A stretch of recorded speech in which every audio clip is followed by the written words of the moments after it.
പ്രിയ ജൂബിലേറിയൻസ്, പ്രിയ സഹോദരികളെ, പ്രിയപ്പെട്ടവരെ,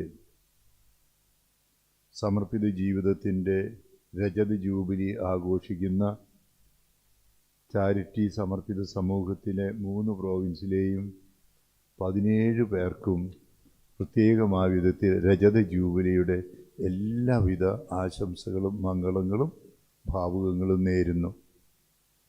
ജൂബിലി ആഘോഷം കോവിഡിൻ്റെ പരിമിതിയിൽ വളരെ ലളിതമായി ഓൺലൈനിലൂടെ നിങ്ങളുടെ ബന്ധുമിത്രാദികൾക്ക് കാണാനുള്ള സൗകര്യത്തോടെ ഇപ്പോൾ ഏകദേശം ചടങ്ങ് മാത്രമായി നടത്തേണ്ടി വന്നിരിക്കുകയാണ്.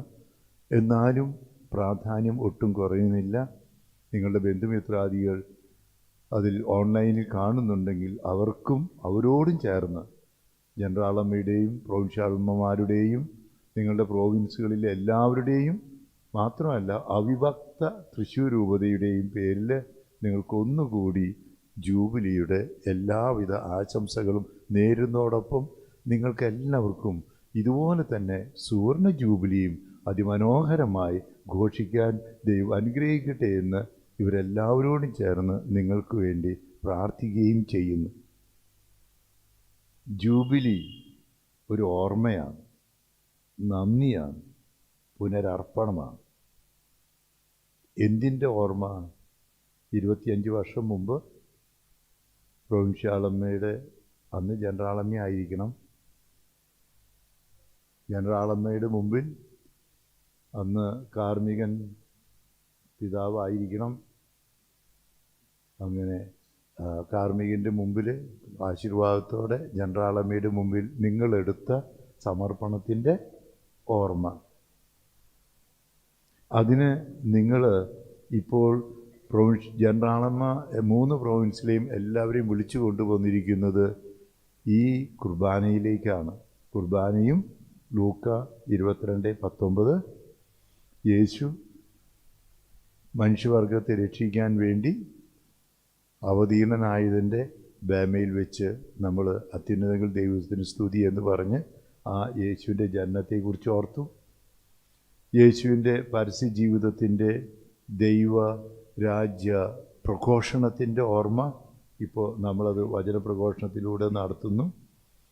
അത് കഴിഞ്ഞ് യേശുവിൻ്റെ പീഡാസഹനത്തിൻ്റെ, മരണത്തിൻ്റെ, ഉത്ഥാനത്തിൻ്റെ, പരിശുദ്ധാത്മാ ആഗമനത്തിൻ്റെ, ദൈവകാരുണ്യത്തിൻ്റെ കൂട്ടായ്മയുടെ ഓർമ്മ ബലിവേദിയിൽ വെച്ച് യേശുവിനോട് ചേർന്ന് പിതാവിന് ബലി അർപ്പിച്ച് കുർബാനയായി നമ്മൾ നടത്തുന്നു. അത് കഴിഞ്ഞ് തിരിച്ച് വീണ്ടും ബേമയിലേക്ക് വന്ന് നിങ്ങളെ ഹോളി മാസാക്കി അയക്കുന്നു. അതിൻ്റെ ഓർമ്മയാണ്. അപ്പോൾ ഓർമ്മയിൽ നിങ്ങൾ സമർപ്പിത ജീവിതത്തിലേക്ക് ജനിച്ചതിൻ്റെ 25 വർഷത്തിൻ്റെ ജനിച്ചതിൻ്റെ ഓർമ്മയുണ്ട്. അതിനൊരുക്കമായി നിങ്ങൾ എത്ര വർഷ പരിശീലനം? 4 വർഷത്തെ പരിശീലനത്തെ ഓർത്തു. അത് കഴിഞ്ഞ് നിങ്ങളുടെ സമർപ്പണത്തിൻ്റെ ഓർമ്മ ആചരിച്ചു. അത് കഴിഞ്ഞ് പിന്നെ നിങ്ങളുടെ 25 വർഷത്തിൻ്റെ ജീവിതത്തെക്കുറിച്ച് ഓർത്തു. അപ്പോൾ നമ്മൾ ദൈവത്തിന് നന്ദി പറഞ്ഞു. അത് കഴിഞ്ഞ് നിങ്ങൾ ശക്തി സംഭരിച്ച് പോവുകയാണ്, പുനരർപ്പിക്കുകയാണ്. അപ്പം അങ്ങനെയാണെങ്കിൽ ഈ 17 പേരുടെയും പേരുകൾ നോക്കുകയായിരുന്നു. ഞാൻ ആ പേര് വിളിക്കുന്നില്ല, 17 പേരുള്ളതുകൊണ്ട്. എന്തായാലും ഈ കാലഘട്ടത്തിൽ ഭാരതീയമായ കാലഘട്ടത്തിനനുസരിച്ച ശരിക്കും ഇന്ത്യൻ പേരുകൾ തന്നെ, പുതിയ മനോഹരമായ പേരുകൾ തന്നെയാണ്. സാരൂപ്യ മുതൽ റോസ്ലിൻഡ് വരെയുള്ള 17 പേരുടെയും. അപ്പോൾ തികച്ചും ഈ ധന്യൻ ഊക്കനച്ചൻ്റെ, ജോൺ ഊക്കനച്ചൻ്റെ ആ ചൈതയിൽ സ്നേഹത്തിൽ നിങ്ങൾ ആരും തോൽപ്പിക്കാതെ നിങ്ങൾ ഒന്നിച്ച് നിന്ന് നിങ്ങൾ വളർന്നതിൻ്റെ, അങ്ങനെ ചാരിറ്റി ആയതിൻ്റെ ഓർമ്മയാണ്. അപ്പം ആദ്യം തന്നെ ഈ ഓർമ്മയിൽ നിങ്ങളിപ്പോൾ ചെയ്യാൻ പോകുന്നത് എന്താണ്? ഈ കുർബാനയിൽ ചെയ്യാൻ പോകുന്നത് എന്താണ്? ഇപ്പം എന്തിനാണ് വന്നിരിക്കുന്നത്? ഓർത്ത് കഴിഞ്ഞപ്പോൾ ദൈവത്തിന്, അതാണ് ഇന്നത്തെ സുവിശേഷത്തിൽ പരിശുദ്ധ കന്യകാമറിയത്തിന് ദൈവം നൽകിയിട്ടുള്ള നിരവധിയായ അനുഗ്രഹങ്ങളെക്കുറിച്ച് കുർബാനയിൽ നമ്മൾ കുർബാനയ്ക്ക് വിളിക്കുന്ന പേര് യൂക്കറിസ്റ്റ് എന്ന വാക്കിൻ്റെ അർത്ഥം താങ്ക്സ് ഗിവിങ്, നന്ദി പ്രകാശനം. അപ്പോൾ നിങ്ങളോട് ചേർന്ന് നിങ്ങളെ ഇങ്ങനെ സമർപ്പിത ജീവിതത്തിലേക്ക് ദൈവം വിളിച്ചതിന്, നിങ്ങളെ വളർത്തിയതിന്, നിങ്ങൾ ഒന്നിച്ചു നിർത്തിയതിന്, വിശ്വസ്തയാക്കിയതിന് എല്ലാത്തിനും ജ്ഞാനനാഥനെ വാഴ്ത്തുന്നു. എന്തുകൊണ്ട് വാഴ്ത്തുന്നു? എന്തുകൊണ്ടാണ് വാഴ്ത്തുന്നത്? എൻ്റെ ആത്മാവ് കർത്താവിനെ മഹത്വപ്പെടുത്തുന്നു. കാരണം എൻ്റെ ചിത്തരക്ഷകനായ ദൈവത്തിൽ ആനന്ദിക്കുന്നു. എന്തുകൊണ്ടാണ്? അവിടുന്ന് തൻ്റെ ദാസ്മിയെ, താഴ്മയെ കടാക്ഷിച്ചതിന്. പിന്നെ മാത്രമല്ല, ശക്തനായവൻ എനിക്ക് എന്ത് ചെയ്തു? വലിയ കാര്യങ്ങൾ ചെയ്തു. അതുകൊണ്ട് നിങ്ങളെല്ലാവരും ആരായി? തലമുറകൾ തോറും നിങ്ങൾ എന്തെന്നാണ് വിളിക്കുന്നത്? നിങ്ങളൊക്കെ ഭാഗ്യവതികളായതിനാണ് നന്ദി പറയുന്നത്. ഭാഗ്യവതികൾ തന്നെയല്ലേ? സമർപ്പിത ജീവിതത്തിൻ്റെ സന്തോഷം, ആനന്ദം നിങ്ങൾ അനുഭവിച്ചിട്ടില്ലേ? ഇല്ലെങ്കിൽ എന്തോ കുഴപ്പമുണ്ട്. അപ്പോൾ ഇത്ര നാൾ 25 വർഷം സമർപ്പിത ജീവിതത്തിൽ ദൈവം വിളിച്ചപ്പോൾ നിങ്ങൾക്ക് അന്ന് സമർപ്പിത ജീവിതത്തിൽ ഈ ടെക്സ്റ്റിൽ തന്നെ ഇന്നലെ സമരിറ്റൻകാരുടെ പ്രൊഫഷനായിരുന്നു. അപ്പോൾ വായിച്ചത് നിങ്ങളുടെ പ്രൊഫഷനും സാധാരണ നിലയിൽ വായിക്കാൻ സാധ്യത ഏറ്റവും കൂടുതൽ വായിക്കുന്നത് മാർക്കോസിൻ്റെ സുവിശേഷത്തിലെ 10-ാമത്തെ അധ്യായത്തിലെ 28 മുതൽ 30 വരെയുള്ള വാക്യങ്ങളാണ്. അവിടെ 3 കാര്യങ്ങൾ നിങ്ങൾക്ക് കിട്ടുമെന്ന് പറഞ്ഞു. അതിനാണ് നന്ദി പറയണേ. അതിന് നന്ദി പറയണ്ടോ എന്ന് എനിക്കൊരു സംശയമുണ്ട്. 3 കാര്യങ്ങൾ കിട്ടും. അപ്പോൾ പത്രോസ് ചോദിച്ച ചോദ്യമാണ് 28. കാരണം എന്താ? നിങ്ങളും ചോദിച്ചിട്ടുണ്ടാവും, ഞങ്ങൾ ഇങ്ങോട്ട് വന്നിട്ട് എന്താ കിട്ടിയേ? പത്രോസ് ചോദിച്ചു ഇല്ലേ, കർത്താവേ ഞങ്ങളെല്ലാം ഉപേക്ഷിച്ച് എന്താ കിട്ടിയേ? നിങ്ങൾക്ക് കിട്ടിയോന്ന് ചോദിച്ചു. 3 കാര്യങ്ങൾ നിങ്ങൾക്ക് കിട്ടുമെന്ന് പറഞ്ഞു. അങ്ങനെ 3 കാര്യങ്ങൾ കിട്ടിയതിനാണ് നന്ദി പറയുന്നത്. ഏതൊക്കെ 3 കാര്യങ്ങൾ? ഒന്നിന് പകരം എത്ര ഇരട്ടി അത് കിട്ടിയെന്ന് തോന്നണ്ട. അതിനാണ് നന്ദി പറയണത്. നിങ്ങളെ എത്ര പേര് അമ്മേന്ന് വിളിച്ചു? അമ്മമാരെന്നല്ലേ പറയാറ്. അപ്പോൾ എത്ര പേര് വിളിച്ചു? അപ്പോൾ നിങ്ങൾക്കൊരു സാമാന്യ നിലയിൽ കല്യാണം കഴിച്ചിരുന്നെങ്കിൽ 1, ഇപ്പോഴത്തെ കാലഘട്ടത്തിൽ 1, അല്ലെങ്കിൽ വേണ്ടാന്ന് വയ്ക്കും, അല്ലെങ്കിൽ 2, അതിലും കേട്ട്. ഇപ്പോൾ ഞാൻ 5ാമത്തെ കുഞ്ഞിൻ്റെ മാമോസിക്ക് പോകാമെന്ന് സ്ഥിരം പറഞ്ഞിട്ട് വളരെ ചുരുക്കമേ കിട്ടണുള്ളൂ. അപ്പോൾ അങ്ങനെയാണെങ്കിൽ 1 അല്ലെങ്കിൽ 2 മക്കൾ. പക്ഷെ നിങ്ങളെ എത്ര പേരാ അമ്മമാരെന്ന് വിളിച്ചേ? അപ്പോൾ 100 അല്ല.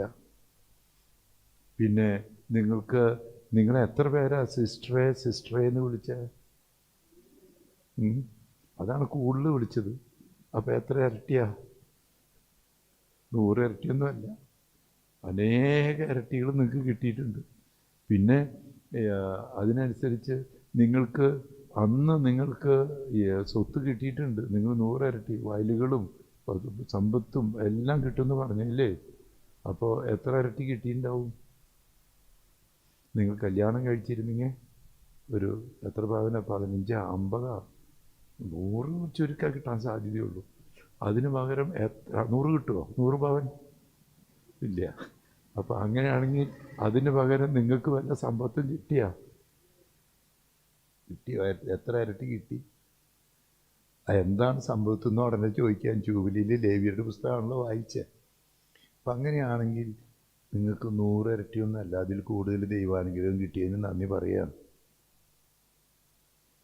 അതിന് നിങ്ങൾക്ക് കിട്ടണമെങ്കിൽ ഈ സമർപ്പണ ജീവിതത്തിൽ അധികം വായിക്കുന്നത് ഉൽപ്പത്തി പുസ്തകത്തിൽ 12-ാമത്തെ അധ്യായത്തിലാണ് വായിക്കുന്നത്. 12-ാമത്തെ അധ്യായത്തിൽ അബ്രാഹത്തോട് പറഞ്ഞത് എന്താ? നീ നിൻ്റെ നാടും വീടും ഉപേക്ഷിച്ച് ഞാൻ പറയുന്നിടത്തേക്ക് പോകണം. നിങ്ങൾ സമർപ്പണം നടത്തിയപ്പോൾ 3 പ്രോവിൻസ് ആയിട്ടില്ലാന്ന് തോന്നുന്നു. ആയിരുന്നോ? അപ്പോൾ നിങ്ങളെങ്ങനെ പ്രോവിൻസ് ആയി? എന്നാലും തന്നെയും നിങ്ങൾ നിങ്ങളുടെ നാടും വീടും ഉപേക്ഷിച്ചു. ജെറമ്യാ പ്രവാചകനോട് പറയുന്ന പോലെ നാവിൽ വചനം തന്നിട്ട് പറഞ്ഞു, ഞാൻ പറയുന്നത് എന്തും പറയണം, നിങ്ങളുടെ ഇഷ്ടമല്ല. പിന്നെന്താ പറഞ്ഞ്? ഞാൻ പറയുന്നിടത്തേക്ക് പോകണം. അങ്ങനെയൊക്കെ പോയി എല്ലാം ഉപേക്ഷിച്ച് പോയി കഴിഞ്ഞപ്പോൾ അബ്രാഹത്തോട് പറഞ്ഞത് എന്താ? നിങ്ങളെ ഞാൻ അനുഗ്രഹിച്ചിരിക്കുന്നു, നിങ്ങളൊരു അനുഗ്രഹമാകണം, നിങ്ങളിലൂടെ തലമുറകളെ അനുഗ്രഹിക്കണം. അങ്ങനെ നിങ്ങൾ അനുഗ്രഹമായോ? അനുഗ്രഹിച്ചിട്ടുണ്ട്, ഉറപ്പാണ്. പിന്നെ നിങ്ങൾ അനുഗ്രഹമായോ? യു ആർ എ ബ്ലെസ്സിങ് എന്ന് പറയാൻ പറ്റുമോ എന്ന് ചോദിക്കുന്ന അവസരമാണ്. നിങ്ങളിലൂടെ തലമുറകളെ അനുഗ്രഹിക്കും. ആത്മശോധനയുടെ സമയമാണ്. ജൂബിലി ഒരു തിരിഞ്ഞു നോട്ടാണ്. തിരിഞ്ഞു നോക്കിക്കഴിഞ്ഞ് തിരിച്ചറിവ് നേടാനുള്ള സ്ഥലമാണ്. അങ്ങനെ ചിലപ്പോൾ പലതും തിരിഞ്ഞ് നടക്കേണ്ടി വരും. തിരിഞ്ഞു നോക്കിയാൽ പോരാ, തിരിഞ്ഞ് നടക്കേണ്ടി വരും. പലതും തിരിച്ചെടുക്കാനുണ്ട്. അങ്ങനെ തിരിച്ചറിവ് നേടി തിരിച്ചെടുത്ത് കഴിയുമ്പോൾ ശക്തി പ്രാപിച്ച് തീരെ നോക്കി മുന്നോട്ട് പോകണം. അപ്പം അങ്ങനെയാണെങ്കിൽ നിങ്ങൾക്ക് ഈ തിരിച്ചറിവ് നേടിക്കഴിഞ്ഞപ്പോൾ തീർച്ചയായിട്ടും നിങ്ങളിലൂടെ അനുഗ്രഹങ്ങൾ വർഷിച്ചതിനല്ലേ നന്ദി പറയണേ? അല്ലേ? അപ്പോൾ ഈ ജൂബിലി നന്ദി പ്രകാശനം. അതുകൊണ്ടാണ് പറഞ്ഞത് ജൂബിലി ഓർമ്മയാണ്, ഒപ്പം നന്ദിയാണ്. നന്ദി പറയുമ്പോൾ, ഓർമ്മ ആചരിക്കുമ്പോൾ, നന്ദി പറയുമ്പോൾ തീർച്ചയായിട്ടും നമുക്ക് വന്ന പോരായ്മ. അതുകൊണ്ടാണ് ലേവ്യരുടെ പുസ്തകത്തിൽ വായിച്ചത് 25-ാമത്തെ അധ്യായത്തിൽ എന്തെന്ന് വായിച്ചേ? ഇത് നിങ്ങൾക്ക് ജൂബിലി വർഷം, ഇത് നിങ്ങൾക്ക് വിശുദ്ധ വത്സരമാണ്, ഇത് നിങ്ങൾക്ക് പാപപരിഹാര ദിനമാണ്. നിങ്ങൾ ജീവിതത്തിൽ വന്നു പോയിട്ടുള്ള തെറ്റുകൾക്ക് മാപ്പ് ചോദിക്കാനുള്ള അവസരമാണ് ജൂബിലി. നിങ്ങൾ വിളിക്കപ്പെട്ടിരിക്കുന്നത് വിശുദ്ധിയിലേക്കാണെന്ന് പറയലാണ്. അങ്ങനെ വരുമ്പോൾ ഈ ജൂബിലി നിങ്ങൾക്ക് ഈ ഓർമ്മയിൽ, വിശുദ്ധിയിൽ വീണ്ടും പറഞ്ഞ എന്താണ്? അതൊരു പുനരർപ്പണമാണ്. കുർബാനയ്ക്ക് സുറിയാനി വാക്കിൻ്റെ അർത്ഥം എന്തെന്നാണ്? കുർബാന എന്ന. അപ്പോൾ കുർബാനയ്ക്ക് പല പേരുകളുണ്ട്. Eucharist നന്ദിപ്രകാശനം, ഓർമ്മയാചരണം anamnesis. പിന്നെ എന്താണ് കുർബാന? കുർബാന എന്ന വാക്കിൻ്റെ അർത്ഥം, സുറിയാനി വാക്കിൻ്റെ അർത്ഥം സമർപ്പണം. വാക്കിൻ്റെ അർത്ഥം, കുർബാന എന്ന വാക്കിൻ്റെ അർത്ഥം സമർപ്പണം എന്നാണ്. നിങ്ങളിപ്പോൾ 25 വർഷം മുമ്പ് സമർപ്പിച്ചു. കുർബാനയിൽ യേശു തന്നെ അപ്പത്തിൻ്റെ വീഞ്ഞിൻ്റെ രൂപത്തിൽ ആർക്കാ സമർപ്പിക്കണേ? പിതാവിന്. എന്തിനു വേണ്ടിയാണ് സമർപ്പിക്കണേ? ലോകത്തിൻ്റെ പാപങ്ങൾ നീക്കുന്ന ദൈവത്തിൻ്റെ കുഞ്ഞാടായി ബലി അർപ്പിക്കുന്നത് മനുഷ്യവർഗത്തിൻ്റെ പാപങ്ങളുടെ പരിഹാരത്തിന് വേണ്ടി. ഇതുപോലെ തന്നെ നിങ്ങളെ തന്നെ അർപ്പിക്കുകയാണ് ദൈവമഹത്വത്തിന്, മനുഷ്യ നന്മയ്ക്ക് വേണ്ടി. അങ്ങനെ നിങ്ങൾ വീണ്ടും കുർബാനയായി ഇന്ന് പുനരർപ്പണം ചെയ്യാണ്. പുനരർപ്പണം യേശു തന്നെ സമർപ്പിച്ചത് എങ്ങനെയാണ്? ബലിയായിട്ടാണ്. ഒടുവിലത്തെ അത്താഴവേളയിൽ അപ്പത്തിൻ്റെയും വീഞ്ഞിൻ്റെയും രൂപത്തിൽ തൻ്റെ ശരീരരക്തങ്ങളായി പിതാവിന് ബലി അർപ്പിച്ചത് പിറ്റേ ദിവസം കാൽവരിയിൽ പീഡകൾ സഹിച്ച് മരിച്ച് 3 ദിവസം കഴിഞ്ഞപ്പോൾ ഉത്ഥാനം ചെയ്തതിൻ്റെ ബലിയാണ്. അപ്പോൾ അതൊരു പുനരർപ്പണമാണ്. അങ്ങനെയാണെങ്കിൽ നിങ്ങൾ സമർപ്പിക്കുന്നത് എങ്ങനെയായിട്ടാണ്? അന്ന് 25 വർഷം മുമ്പ് നിങ്ങൾ തന്നെ സമർപ്പിച്ചത് എങ്ങനെയാണ്? ബലിവസ്തുവും ബലി അർപ്പകനും ബലിയായിട്ടാണ്. ആ ബലി എന്താണ്? നിങ്ങളുടെ അന്നത്തെ ബലി എന്താണ്? അന്ന് എന്താ നിങ്ങൾ സമർപ്പിച്ചത്? ഫിലിപ്പിയർ എഴുതിയ ലേഖനത്തിലെ 3-ാമത്തെ അധ്യായത്തിലെ 8-ാമത്തെ വാക്യത്തിൽ എന്ത് ചെയ്തു? യേശു ക്രിസ്തുവിനെ നേടാൻ വേണ്ടി. അതുപോലെ തന്നെ മത്തായിയുടെ സുവിശേഷം 16-ാമത്തെ അധ്യായം 24 വേണ്ടി യേശുവിനെ അനുഗമിക്കാൻ വേണ്ടി എന്ത് ചെയ്തു? തന്നെ ശൂന്യനാക്കി. അപ്പോൾ യേശു എന്ത് ചെയ്തു? മനുഷ്യവർഗത്തെ രക്ഷിക്കാൻ വേണ്ടി ഫിലിപ്പിയർക്ക് എഴുതിയ ലേഖനത്തിൽ 2-ാമത്തെ അധ്യായത്തിൽ എന്ത് ചെയ്തു? തന്നെ. അപ്പോൾ നിങ്ങൾ ബലി ചെയ്തത് എങ്ങനെയാണ്? ശൂന്യരാക്കി, കുരിശെടുത്തു, പിന്നെ അനുഗമിച്ചു, ഇല്ലേ? അപ്പോൾ അന്നത്തെ നിങ്ങളുടെ ബലി എന്തായിരുന്നു? ആ ബലി നിങ്ങൾ പിന്നെ എല്ലാ ദിവസവും അർപ്പിച്ചിട്ടുണ്ട്. ഇന്നും അതന്നെ ചെയ്യണം, ബലി അർപ്പിക്കുക. അന്ന് നിങ്ങൾ ചെയ്ത ബലി എന്താ? യേശുവിൻ്റെ ബലിയാണ് കാൽവരിയിൽ അർപ്പിച്ച ബലി. അത് ലോകാവസാനം വരെ തുടരാൻ വേണ്ടി അപ്പത്തിൻ്റെയും വീഞ്ഞിൻ്റെയും രൂപത്തിൽ ബലി അർപ്പിച്ച് അത് തുടരാൻ വേണ്ടി പൗരോഹിത്യം സ്ഥാപിച്ച് ചെയ്തത്. അന്ന് നിങ്ങൾ 25 വർഷം മുമ്പ് നിങ്ങൾ ചെയ്ത ബലി എന്താണ്? നിങ്ങളെ തന്നെ പൂർണ്ണമായിട്ടും ബലിയായി സമർപ്പിച്ചു. പക്ഷേ ആ ബലി 3 തരത്തിലുള്ള കാര്യങ്ങളിലാണ് ബലി അർപ്പിച്ചത്. പൂർണ്ണമായിട്ട് ഒരാൾക്ക് 3 അവകാശങ്ങൾ, അവൻ്റെ ഐഡൻറ്റിറ്റി കിട്ടുന്നത് അവകാശമായിട്ടുള്ളത് 3 അവൻ്റെ ജീവൻ തന്നെ കൊടുക്കുമ്പോൾ ആ ജീവനോട് കൂടിയുള്ള 3 അവകാശങ്ങളുണ്ട്. ഒന്നാമത്തെ അവകാശം ഏതാണ്? ഞാനായിരിക്കുന്ന ഞാൻ, അഹം ഇല്ലേ? ആ ആ അവകാശത്തെ, ആ ഐഡൻറ്റിറ്റിയെ ലൂക്ക 1:38 പ്രകാരമുള്ള ബലിയാക്കി നിങ്ങൾ സമർപ്പിച്ചു. ആ ലൂക്ക 1:38 പ്രകാരമുള്ള ബലി നിങ്ങൾ സമർപ്പിച്ചത് ഏതാ? 25 വർഷങ്ങൾക്ക് മുമ്പ് അനുസരണം. അപ്പോൾ എന്താണ് അനുസരണം എന്ന് പറഞ്ഞാൽ?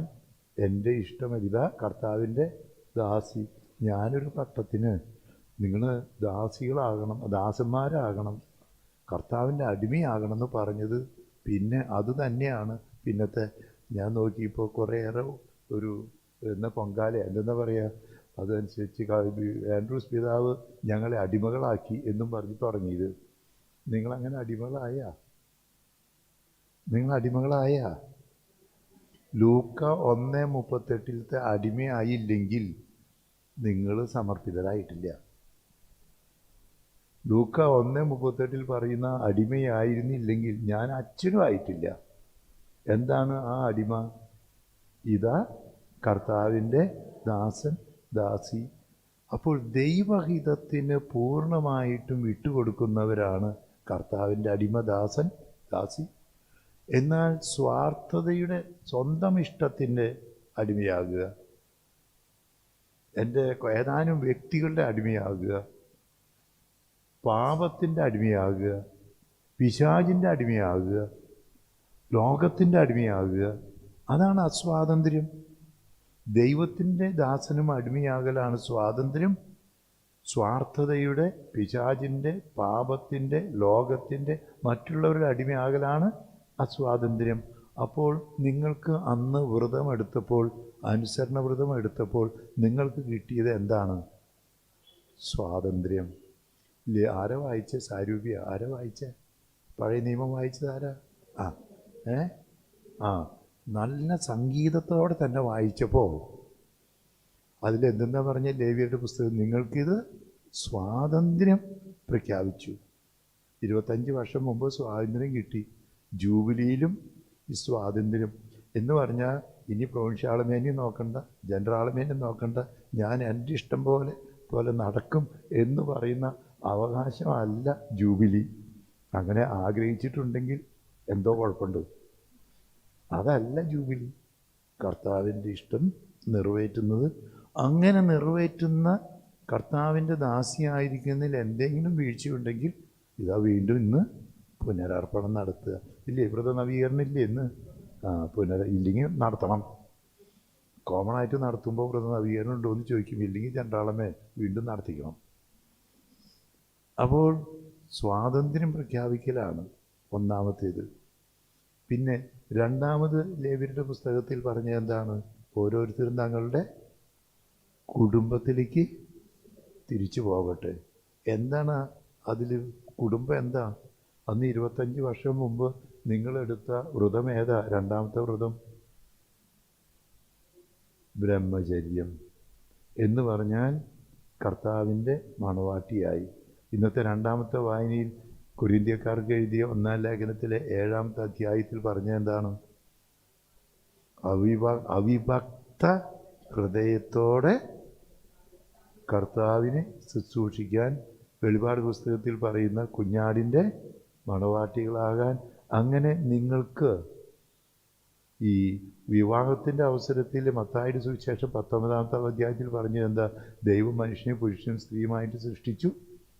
എന്നാൽ വിവാഹത്തിൽ ചെയ്യുന്ന അവൻ മാതാവിനെ, പിതാവിനെ ഉപേക്ഷിച്ച് ഭാര്യയോട് ഭർത്താവ് ചേരും, അവരിരുവരും ഒരു ശരീരമായി തീരും. എന്നാൽ മത്തായിയുടെ സുവിശേഷത്തിൽ 19-ാമത്തെ അധ്യായത്തിൽ തന്നെ 12-ാമത്തെ വാക്യത്തിൽ മറ്റൊരു കാര്യം കൂടി പറഞ്ഞിട്ടുണ്ട്. അവർ ദൈവരാജ്യത്തെ പ്രതി ഷണ്ടന്മാരാകുന്ന കുറച്ച് പേര്. അങ്ങനെ ആയതല്ലേ 25 വർഷം മുമ്പ് വിവാഹം വേണ്ടെന്ന് വെച്ചത്? അല്ലേ? അപ്പോൾ അന്ന് നിങ്ങൾക്ക് വേറൊരു കുടുംബം കിട്ടി. ആ കുടുംബം ഏതാ? യേശുവിൻ്റെ മണവാട്ടി എന്ന കുടുംബം. ഈ ചാരിറ്റി സന്യാസിനി സമൂഹത്തിൻ്റെ കുടുംബം. ആ കുടുംബത്തിൻ്റെ ചൈതന്യത്തിലേക്ക് തിരിച്ചു പോട്ടെ എന്നല്ല പറഞ്ഞ്. ആ ചൈതന്യം എപ്പോഴെങ്കിലും നഷ്ടപ്പെട്ടാ? അപ്പോൾ പുനരർപ്പണം എന്ന് പറഞ്ഞത് വലിയ നിങ്ങളുടെ ഇഷ്ടമല്ല. നിങ്ങൾക്ക് ഒരേ ഒരു കുടുംബമേ ഉള്ളൂ, യേശുവിൻ്റെ കുടുംബം, യേശുവിൻ്റെ മണവാട്ടി. ഒരേ ഒരു കുടുംബമേ ഉള്ളൂ, ചാരിറ്റി സന്യാസിനി സമൂഹത്തിൻ്റെ കുടുംബം. അത് കത്തോലിക്ക സഭയിലെ കുടുംബം, ആ സീറോ മലബാർ സഭയിലെ കുടുംബം. ആ കുടുംബം മാറി കർത്താവിനോടുള്ള വിശ്വസ്തതയിൽ എന്തെങ്കിലും ഭംഗം വന്നിട്ടുണ്ടെങ്കിൽ മാപ്പ് ചോദിക്കില്ല. അതാണ് ബലി. അന്നത്തെ ബലി വീണ്ടും നിങ്ങൾ അർപ്പിച്ചുകൊണ്ടിരിക്കുകയാണ്, ആ കുടുംബത്തിൻ്റെ ബലി. പിന്നെ ബലി അർപ്പിച്ചത് ഏതാ? മൂന്നാമതൊരു കാര്യം കൂടി എടുത്ത് ബലി അർപ്പിച്ചിട്ടുണ്ട്. ഏതാ? ദാരിദ്ര്യം. അതിലെന്താണ് നിങ്ങൾ ചെയ്ത ബലി?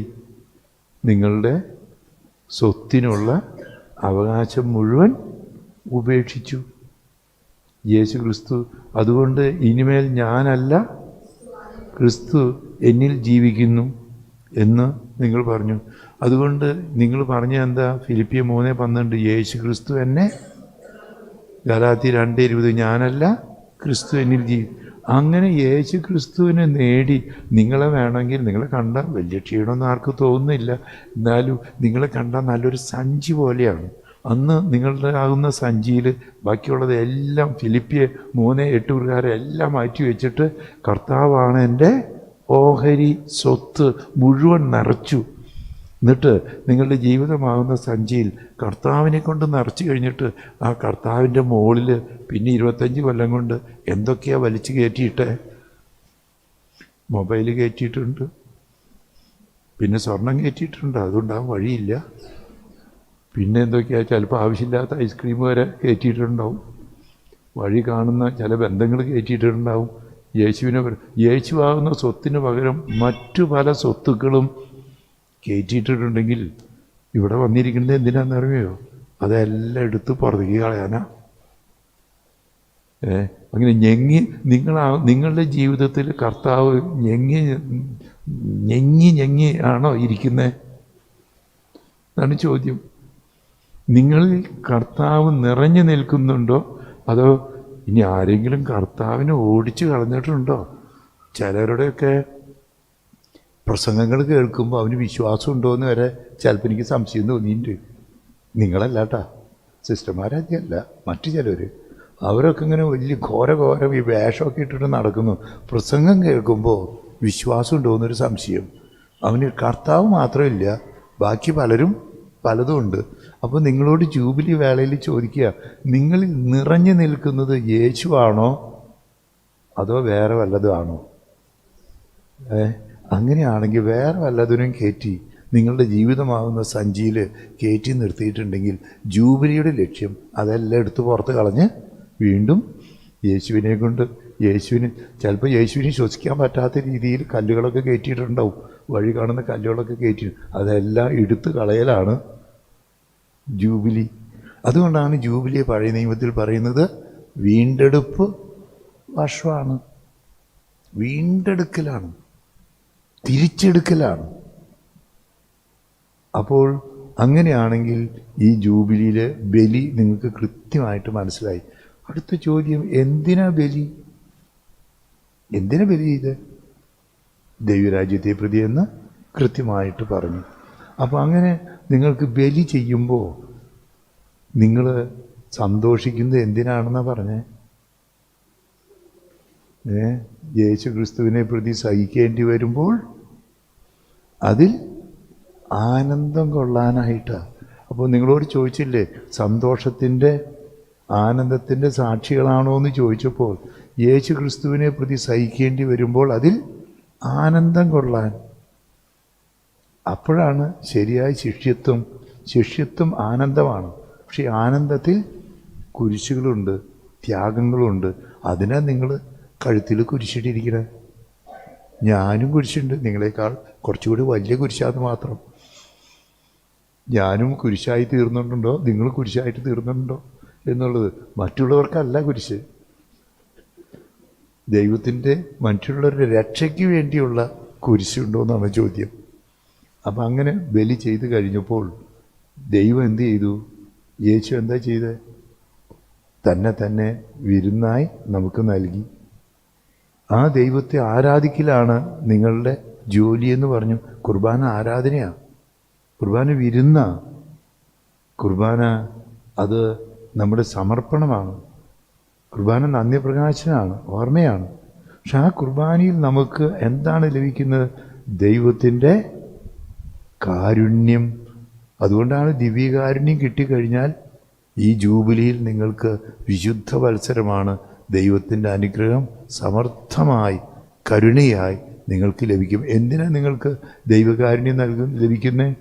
നിങ്ങൾ മറ്റുള്ളവർക്ക് എൻ്റെ പിതാവ് കരുണയുള്ളവനായിരിക്കുന്ന പോലെ നിങ്ങളും കരുണയുള്ളവരായിരിക്കാൻ.